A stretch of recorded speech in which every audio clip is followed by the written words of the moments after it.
Okay, so you want to install Stable Diffusion locally on your PC and create any picture you would like. You can create a happy cat, a cat with a cowboy hat, an angry cat, and so on.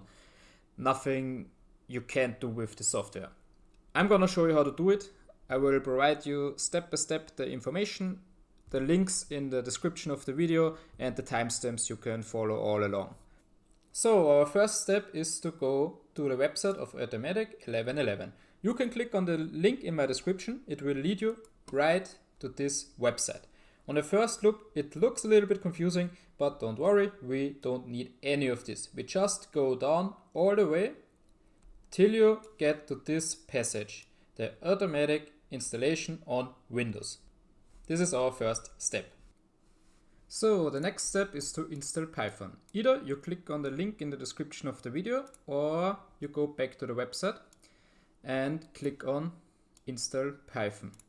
If you click on the link, you come to the website, you scroll all the way down till you get to the Windows installer 64-bit.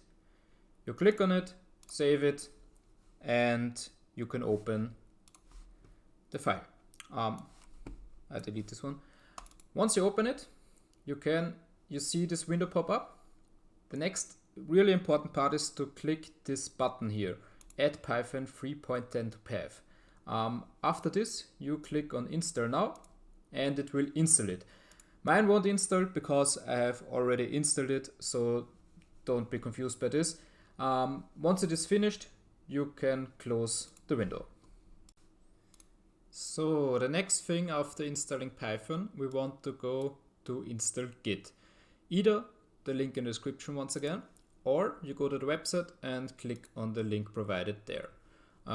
Once you're on the website, click on the 64-bit Git for Windows setup, click on it, save it, and the next thing, just open it up. Once opened up, just click through it.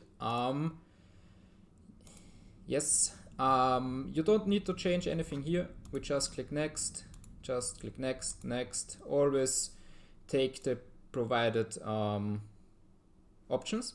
Next. And it will install it.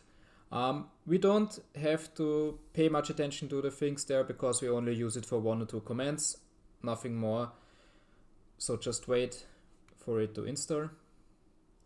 Once it is finished, we can go to the next step.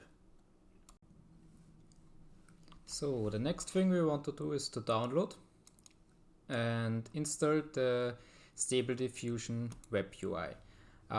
This is the next step right here. We have to get this command here and copy it. Make sure that you don't copy the point on the end, just the line in front. And once copied, just go to your documents. And what I'm gonna do now is I go to local disk and I will create a folder, new folder, which I will call automatic1111. And this is where our Stable Diffusion software will be put into, okay? So once we're in the file, you just go up into this line and write in command or CMD. This window will pop up and now we have to use the line we copied earlier, this one here. Copy it, paste it, and now you just have to press enter. Before we press enter, Git is like just a program we just installed, and clone is like it copies all the files we need for this to work into the folder we just created. It shouldn't take long, depending on the performance and internet speed of course, but once it is finished, we go back into the folder and we see now this here has appeared. If we open it, we have basically everything we need. It seems like a little bit confusing, but I can assure you, you don't need that much from this. Basically, what we could do now is we could double click on Web UI user bed and it will start the program. But before we do that, I will show you 1 or 2 things we need to do to make sure it is faster and a little bit better working. That we can do that, we need to edit this file here, the web UI-user.bat. Some people maybe don't have this file. I can assure you, you have it. You just don't have the bat at the end because you need to go up to view, and on some PCs this one isn't enabled. So if you disable it, you see I don't have the ending on my files there. So make sure it is enabled. Then you can see, okay, this one is the bat file and under this one is the sh file. So just make sure to enable it. Right click on it, click on edit and open it with Notepad. Now we can write a few things in it to just improve our performance. The first thing I would do is write --x formers. This will just speed up our generations. The next thing, which I don't know if you need it, but I needed it because something didn't work for me, is you can write --, write in device -id 0. This here will give the input which graphic card it should use for generating the images. Because I used it without this command and it kinda used my graphics card, but it was really slow in generating the images. Since I added this, it fully 100% used my graphic cards and the generations went up by 50x. Okay. If you don't know how to get to the ID of your graphic card, you can click on Task Manager, and now after you click on Task Manager, you go to Performance, and there you can see on the left side the GPU. Okay, there it stands GPU 0. Either you have GPU 0 or GPU 1, and this is what you put into the editor. Okay, after this, what you can do in addition is to write --, auto launch. What this will do is it will, each time you run the web UI user bat, it will automatically open up the browser window where you can then generate the images. After this, the next thing you could use, I don't use it, but you can do it if you have low VRAM, is write --, and write mad RAM. Okay, I won't use it. You can if you have a not that good of a graphic card. So this is perfect. I'm gonna close it and save it. Off to the next step, which is downloading a Stable Diffusion model. You can click on the link in the description again. This will lead you to this site. There you can choose from a whole lot of different models. Which model you want to use is depending on which outcome you want your images to have. If you want realistic ones with real human-like skin texture, etc., you would like a model like Realistic Visions because it trains on realistic images. If you want it a little bit more in an animated style, let's say you want an anime style, you can click on this model and it will generate images in this direction. What we are gonna use, or what I'm gonna use most of the time right now, is Rev Animated. I just like the style of it. You can click on it and download the model. Once you have downloaded the model, you can go back to your folder with automatic1111 or whatever you called it. Go into Stable Diffusion Web UI, and there you have to go right down to models. This is where you put them, yes? Once opened, you go to Stable Diffusion, and this is the folder where you put all the models you download. You just move it inside, and this is everything you need to do. So, we downloaded the model, and now the next thing is we can start Stable Diffusion. All you need to do is go back to the Stable Diffusion Web UI and go all the way down to webuser.bat. double click it, and it will now start the program. You just have to wait a little bit. On the first time, it will download a whole bunch of things, okay? So don't be frustrated if it takes a whole lot of time, because you can see it's 2.6 gigabytes, and depending on how fast the internet is, this can take probably up to an hour, maybe longer, maybe shorter, depending how fast your whole system is, okay? It can sometimes look like it crashed or stopped working, etc., but just wait. It's in 99% of the time it will just catch up and it will install it normally. And yeah, I will come back to you once it is finished with the install. So now everything is finished, and since we put earlier the command -- auto launch in our web UI user, it automatically launched this website. This is now the interface where we can create all our pictures. If it didn't automatically launch this website, or you didn't put the command earlier into the file, you can copy this link here. And if you copy and paste it into your browser, it will open it up for you. Okay? So real quick before we create our first picture, I want to show you how to update Stable Diffusion in the future. Once you go into your folder, the automatic1111, you can go into Stable Diffusion web UI. You should go in there, You go up, press command, and everything you do is now you write in git pull. And now it will update it for you with the latest versions.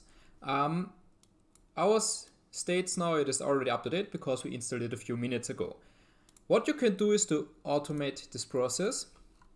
Is you can go again to web UI user.bat, click on edit, and now you can write between those two lines git pull. The thing is, if you do this, every time you start Stable Diffusion again, it will automatically do this command for you. So you will be always up to date. But the thing is, it can be sort of an error causing tool, because not always the latest version will function perfectly. So be careful with this. I personally don't have it in my command. The next thing, we can create our first image. What you want to do as the first step is go up there and check that you chose the right model. Click on it, and if it appears there, you're safe to go. Now we can just write in our first prompt. Maybe we want a dog with huge eyes in a puddle. So I write puddle. Let's generate, and it will create an image like I wanted. That's basically it. Now you can play with it, you can do whatever you want, write in whatever prompts you want, and see if the program does what you want. I will go now to the last step, which is a few tips and tricks, which will improve and help you create better pictures, or just a few beginner tips for you to start with this whole thing. Okay? First thing I want to talk about is the sampling method. The basic one is ULA, which created the picture on the right side. It is just a method how the picture is created, how the noise gets removed and the picture is produced.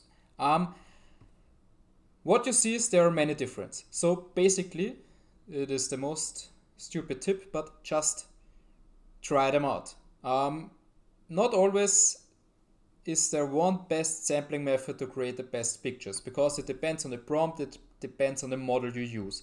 My favorite in general is this one here, because it gave me until now most of the time the best results, but I'm trying different ones too.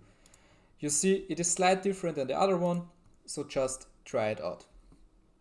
The next one are the sampling steps. Basically, what this means is how often the picture runs through a step to create the end product. So what you can see is I used 5 sampling steps now, and the picture is basically garbage. What we can do now is if we go up to 30, you will see it runs through 25 additional steps, and it creates a picture which is pretty good. You can go with this all the way up, but most of the time you don't need it. You can play with it, try it. One thing to keep in mind is if you go all the way up, it has to go through 150 steps. So the rendering time will be much. So the next thing is the width and the height. It is that what it says it is. That's how wide your picture is and how high your picture goes. The most basic thing is 512 to 512 because this is the size it is trained on. The models are trained on. You can, of course, upscale it to double the size. What you will see is if I create it, it will take much longer to create because it has a higher resolution and it will need more performance of your PC. So make sure if you create the images that your PC can handle the performance, because if it is too much performance for your PC, it could cause an error message and you won't even get any image out of it. And yes, this can also happen sometimes. I don't know why, but just generate a new one and forget about this abstrosity. Okay, what we can do next is the CFG scale. What does this mean?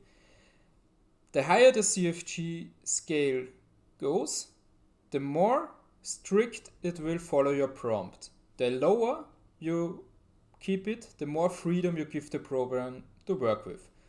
I will show it to you. I just keep this down so it is a little bit faster. So, as you see, the outcome is not good, but it followed our prompt. Let's put it all the way down to 1 and let's see what it does. Yeah, I don't know what this is, but it is not what we want. So I would recommend to not play with this too much or just try it out in a few smaller steps, because as you can see, back to the 7, it creates a good picture.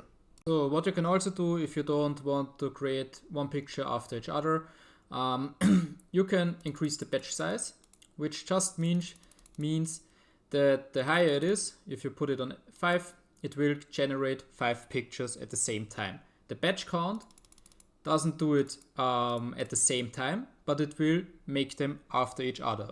It's just like the same as you generate a picture, it is done, you generate it again, it will now just do it automatically. One of the last things I want to show you real quick is if you want to use extensions, you can go up on this taskbar and go right to extensions. And the first thing you can see is the installed one, the ones which you already have. If you want new ones, you can go to available and load the extensions from this URL. One thing I want to show you is the aspect ratio, because it is just a nice real quick tool. You can click on install, and on the right side it shows you how much is left. Okay, it is installed now. If you go here, what you need to do next after each installation, you need to apply and restart your UI, because otherwise you won't see it appearing. If I wouldn't have done this, these fields wouldn't be there. So I think this is a cool tool because you can just on one click create those aspect ratios.